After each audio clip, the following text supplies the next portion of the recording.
Welcome to the deep dive. Today, we're diving into Jammu and Kashmir. Wow. We've got some really rich descriptions, and we want to kind of pull out what makes it this, paradise on earth. Yeah, exactly. To get beyond just the images and understand the real feeling of the place. Absolutely.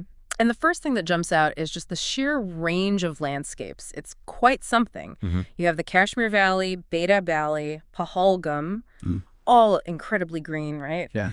Rivers, meadows. Lush is definitely the word. Yeah. But then almost right next door, you've got Gulmarg and Sonamarg. Snow-capped peaks, part of the Himalayas. Exactly. Totally different vibe. Great for skiing, trekking, apparently. A really dramatic contrast. It is. And Srinagar's Dal Lake, well, that's just iconic, isn't it? Oh, for sure. The floating gardens, the shikara boats gliding around. And those houseboats. The descriptions mention these intricate wood carvings.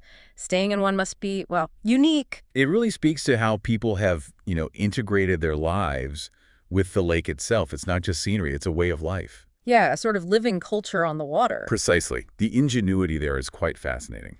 Okay, so moving beyond the pure landscape, let's talk spiritual historical depth. Right. The sources point to major religious sites. Vaishno Devi, the Amarnath Cave. Hazrat Bal Shrine, too. These aren't just locations. They draw huge numbers of pilgrims. They have immense significance. Centuries of faith, really, embedded in those places. Yeah. And you also see history in things like the Mughal gardens. Ah, Shalimar Bagh, Nishat Bagh. Yeah. That Persian influence in the design, the architecture, it tells a story of cultural mixing, It really does. Like echoes of the past right there in the layout of a garden. It's fascinating. And what about the culture today? The descriptions mention warm hospitality, traditional clothes. Yes, a very welcoming feel seems to come through.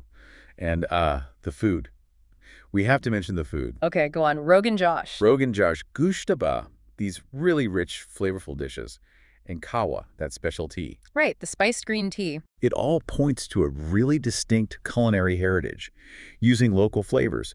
And it connects, I think, to the artistry you see elsewhere. Like the handicrafts. Pashmina shawls, obviously. World famous. And the Kashmiri carpets, the papier-mâché work, just incredible skill. So it's this whole sensory experience, isn't it? The sights, the history, the tastes, the crafts. Definitely. And how it all changes with the seasons is another key thing. Oh, yeah. The descriptions cover that. Spring sounds amazing. Tulips, almond blossoms bursting out. A real sense of renewal. Then summer comes, and it's ideal for getting out, seeing everything, maybe doing some trekking. Right. Clearer weather, probably. But then autumn.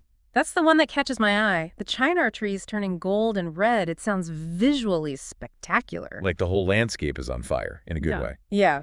And then winter completely transforms it again. A snowy wonderland.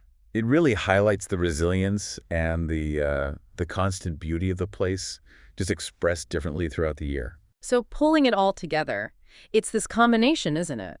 Stunning nature, yes, but also deep history, spiritual weight, a vibrant living culture. It all weaves together, the land, the people, the history. It creates this really unique identity. You can see why the Paradise on Earth tag sticks. It makes perfect sense. And maybe that leads to a final thought for you, our listeners. How does that blend the natural beauty and the specific cultural heritage shape the identity of other regions you know? What other places around the world have that kind of potent mix, creating their own unique version of paradise? Something to think about.